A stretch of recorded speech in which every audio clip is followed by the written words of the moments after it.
Assalamualaikum warahmatullahi wabarakatuh. Perkenalkan, nama saya Ahmad Dhani Syukri, NIM 3 digit terakhir saya 068. Saya dari Universitas Diponegoro, program studi teknologi rekayasa otomasi. Nah, di sini saya akan memenuhi tugas dari praktikum sistem embedded saya, yaitu dengan modul FreeRTOS Advanced dengan microcontroller ESP32. Nah, pertama-tama yaitu pengenalan FreeRTOS Advanced. FreeRTOS Advanced adalah penerapan fitur lanjutan FreeRTOS untuk mengelola banyak task, komunikasi antar task, sinkronisasi, dan penggunaan sumber daya secara efisien dalam sistem embedded yang kompleks. Pada praktikum ini, FreeRTOS digunakan untuk menjalankan beberapa task secara bersamaan seperti pembacaan sensor, pengolahan data, kontrol output, komunikasi I2C atau SPI, dan penyimpanan data sehingga sistem dapat bekerja secara real-time, terstruktur, dan responsif. Nah, mengapa multitasking real-time penting? ESP32 menjalankan banyak tugas secara bersamaan seperti membaca sensor, menampilkan data, dan komunikasi. FreeRTOS memungkinkan manajemen tugas yang efisien dan responsif dalam sistem embedded yang kompleks. Jadi komponen inti FreeRTOS itu FreeRTOS menyediakan komponen utama yaitu task untuk unit eksekusi, scheduler untuk penjadwalan CPU, mekanisme IPC atau QE, semafor, mutex untuk komunikasi antar task, dan software timer untuk manajemen waktu tanpa blocking. Lalu, task management dan multitasking. FreeRTOS memungkinkan ESP32 menjalankan beberapa tugas secara bersamaan, memahami siklus hidup task, model penjadwalan, dan peran scheduler adalah kunci untuk membangun sistem embedded yang andal dan responsif. Definisi dan lifecycle task. Task adalah unit eksekusi independen dengan start dan prioritas sendiri. Setiap task melewati step dari ready, running, block, dan suspend. Task dibuat dengan X-task create dan dihapus dengan V-task delete. Lalu untuk preemptive dan kooperatif, itu preemptive multitasking memungkinkan scheduler menghentikan task kapan saja berdasarkan prioritas. Kooperatif multitasking bergantung pada task yang menyerahkan kontrol secara sukarela menggunakan task yield atau fungsi blocking. Lalu peran scheduler. Scheduler FreeRTOS menggunakan algoritma fixed priority preemptive. Ia memilih task ready dengan prioritas tertinggi untuk dieksekusi, melakukan context switching untuk mengalokasikan CPU secara efisien antar task yang aktif. Lalu komunikasi dan sinkronisasi antar task. FreeRTOS menyediakan mekanisme IPC atau interproses communication untuk memungkinkan task bertukar data dan berkoordinasi secara aman dalam lingkungan multitasking pada ESP32. Nah, yang pertama-tama ada QE. QE adalah buffer FIFO yang digunakan untuk passing data antar task secara aman. Task pengirim dan penerima tepat berjalan di prioritas berbeda tanpa risiko data corruption, mendukung blocking hingga data tersedia.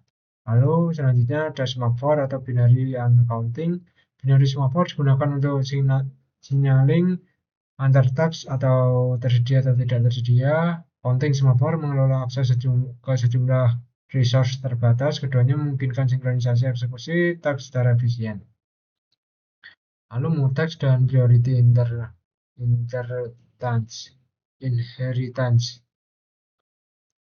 Itu mutex melindungi shared resource dari akses bersamaan. Fitur priority inheritance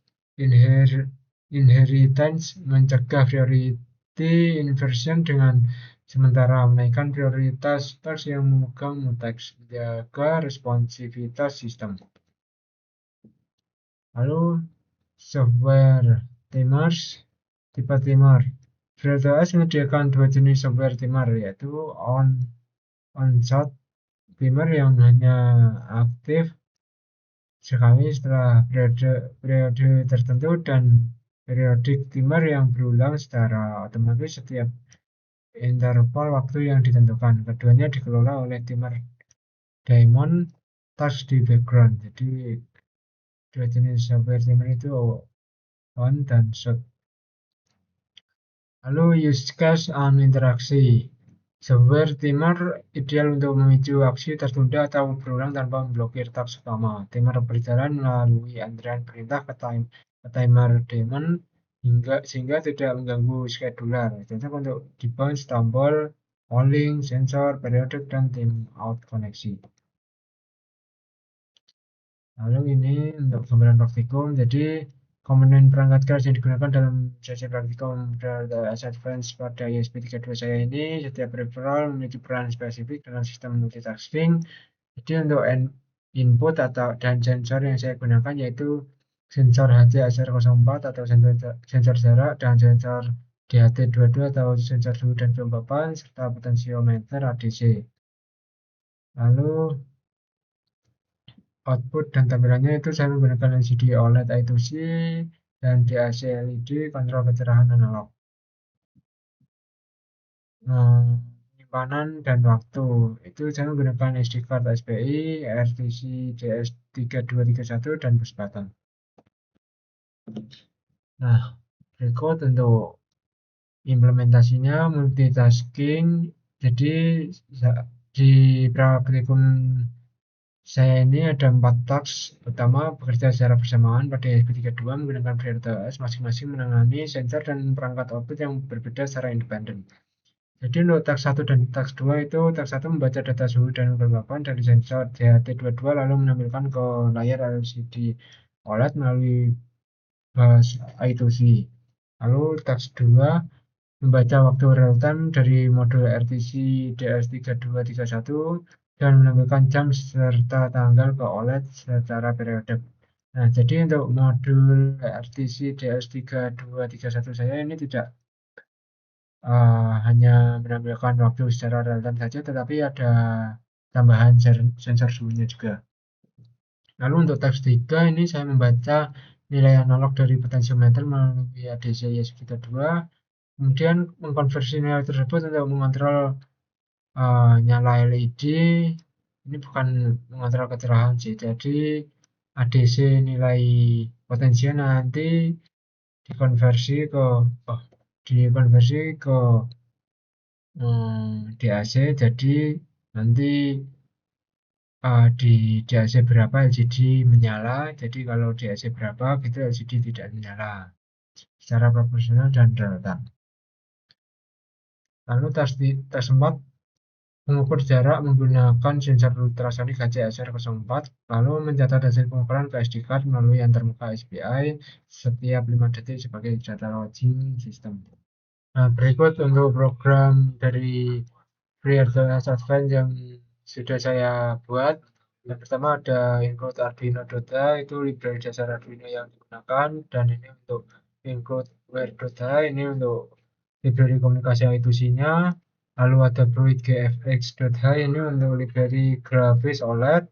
Lalu ada Pruitt SSD1306.h, itu untuk driver OLED SSD 1306. Lalu untuk DHT.h ini untuk library sensor suhu.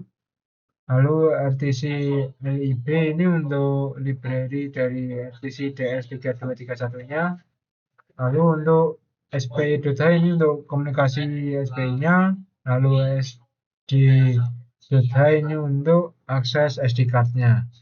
Nah, dan di sini ada FreeRTOS ini karena FreeRTOS-nya, lalu ini manajemen task, lalu kiwi antar task, dan SMAP4 dan mutex. Lalu selanjutnya namespace configuration, ini untuk display konfigurasinya dari unit 8 screen with 128 dan 64, ini untuk resolusi dari OLED-nya. Lalu untuk OLED address 0x3C itu untuk alamat I2C OLED. Lalu ini untuk I2C pin yang digunakan yaitu pin SDA di 21, STL di pin 22. Lalu ini untuk konfigurasi pin pada sensor dan aktuatornya. Untuk DHT di pin 4, potensio di pin 35, HCSR trigger di pin 18, untuk CSR pin hijau di 19, lalu LED di pin 2, push button di pin 23, dan DAC output pin 25. Nah, ini untuk selanjutnya konfigurasi dari pin SD card menggunakan SPI.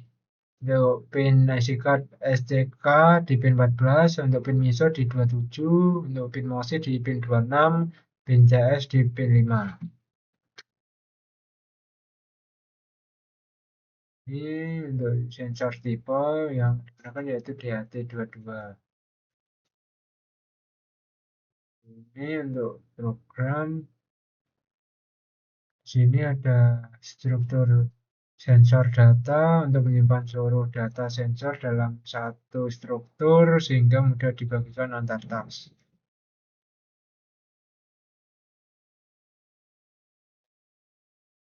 Code untuk program mungkin hanya itu yang bisa saya jelaskan. Teman-teman nanti dapat membuat sendiri menggunakan bantuan AI atau perangkat lainnya. Nah, ini untuk percobaan yang sudah saya buat tadi. Di sini saya mengakses 3 sensor. Yang pertama yaitu HCSR atau sensor jarak, DHT22 suhu kelembapan, dan RTC. Ini RTC atau real time clock, tapi di dalamnya ada sensor suhu juga. Nah, di sini projectnya menggunakan FreeRTOS Advanced, menggunakan 3 atau lebih sensor, dan di sini saya akan mengakses ADC dan DAC juga, dan ada modul micro SD serta SPI dari micro SD, dan I2C untuk LCD OLED.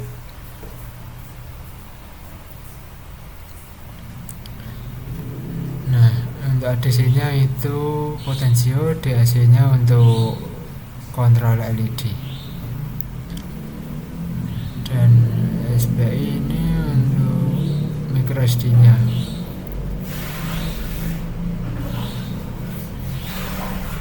Nah,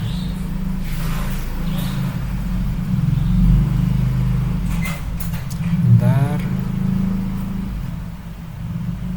ini program sudah saya upload dan sudah sukses, sudah terupload. Di sini bisa dipantau di tampilan LCD OLED-nya. Coba kita, oh iya, dan di sini ada push button untuk mengganti mode. Ini ada 4 patch. Untuk patch 1 itu tadi potensio, itu patch 3, patch 4 ini untuk HCSR. Nah, untuk patch 1 kita bahas terlebih dahulu, atau task 1 ini. Task 1 itu dari DHT22 memonitoring nah, ini temperatur dan kelembapan.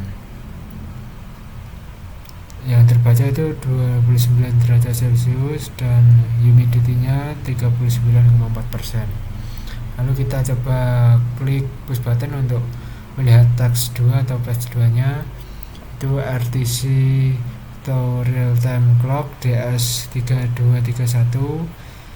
Nah, saya tambahkan juga time-nya yang sekarang itu jam 2:36.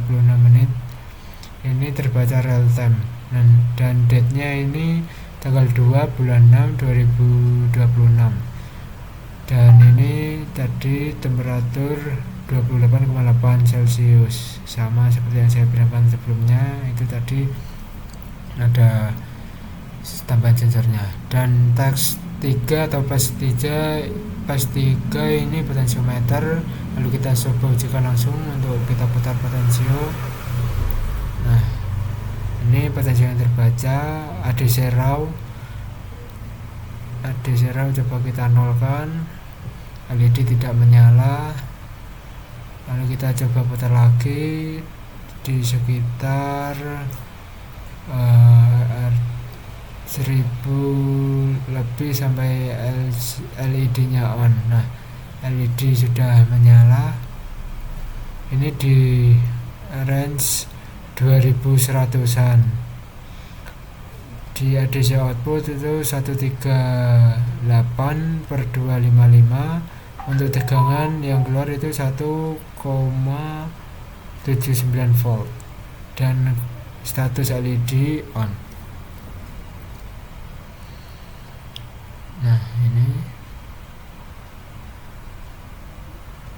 jika nilai ADC-nya kurang dari set point maka LED tidak menyala. Jika sudah melebihi set point nanti LED akan menyala.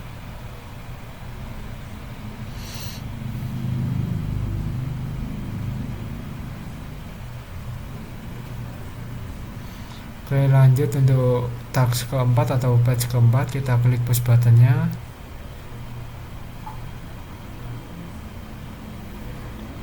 Nah, ini task keempatnya menampilkan dari sensor jarak atau HCSR-nya. Ini distance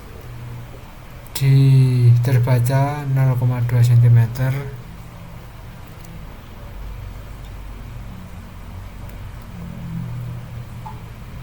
Nah, mungkin ini sih untuk percobaan yang saya ujikan. Saya sudah semua untuk sensor. Oh iya, dan ini untuk modul micro SD-nya. Ini kita bisa lihat di bagian serial monitor. Jadi data-data yang terbaca semua tadi tersimpan di SD card. Ini untuk menyimpan di 5 detik sekali. Jadi data sensor akan tersimpan di sini.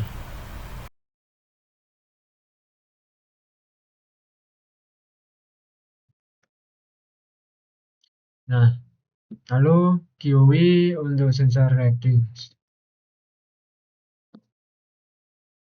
Ini digunakan untuk mengirim data sensor secara aman dari task pembaca ke task display. Data DHT22 dan HCSR04 dikirim melalui QE ke task OLED tanpa konflik akses memori.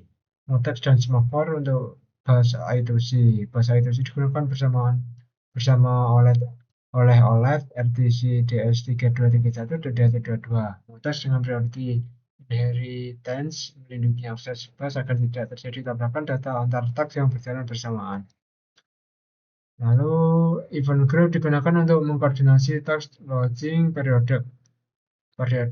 Task pengukur jarak HCSR04 men-set event B setiap 5 detik, memicu task launching untuk menyimpan data ke SD card secara sinkron dan teratur.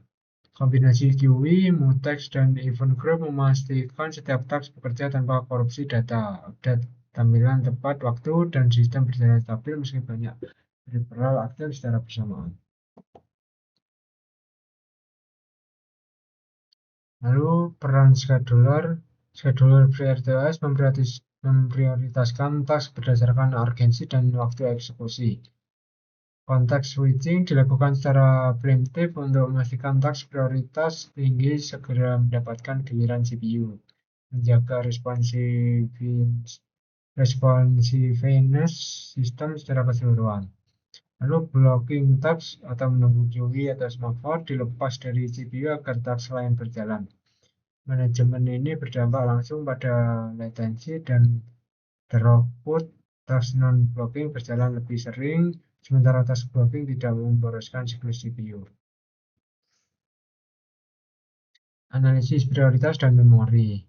Prioritas task dan dampaknya. Task priority tinggi seperti pembacaan sensor HCSR04 dan DHT22 mendapat jatah CPU lebih besar. Task prioritas rendah seperti loading ke SD card dieksekusi saat CPU idle. Penentuan prioritas yang tepat mencegah starvation dan menjaga responsivitas sistem. Memori dan stack size. Setiap task memiliki stack tersendiri. Stack terlalu kecil menyebabkan stack overflow, terlalu besar memboroskan RAM. Gunakan task get stack hit watermark untuk memantau penggunaan stack dan menyeimbangkan responsivitas dengan keterbatasan resource ESP32. Lalu mengelola race condition deadlock. Race condition dan pencegahan. Race condition terjadi saat dua atau lebih task mengakses sumber daya secara bersamaan tanpa sinkronisasi. Muteks dengan priority inheritance digunakan untuk mencegah koreksi data dan memastikan akses eksklusif ke sumber daya kritis. Lalu deadlock dan strategi efisiensi.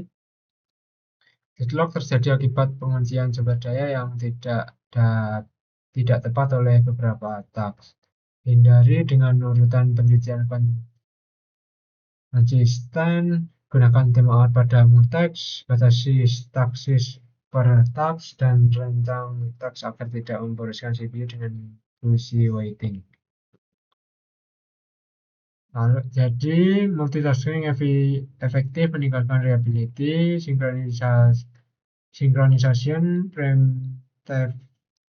frame task krusial untuk menghindari race condition, scheduler tuning, dan desain task yang baik menentukan performa sistem ESP32 secara keseluruhan. Jadi mungkin cukup sekian penjelasan teori dan praktikum yang saya lakukan. Jika teman-teman ada pertanyaan mungkin bisa cantumkan di kolom komentar. Sebelumnya mohon maaf. Assalamualaikum warahmatullahi wabarakatuh.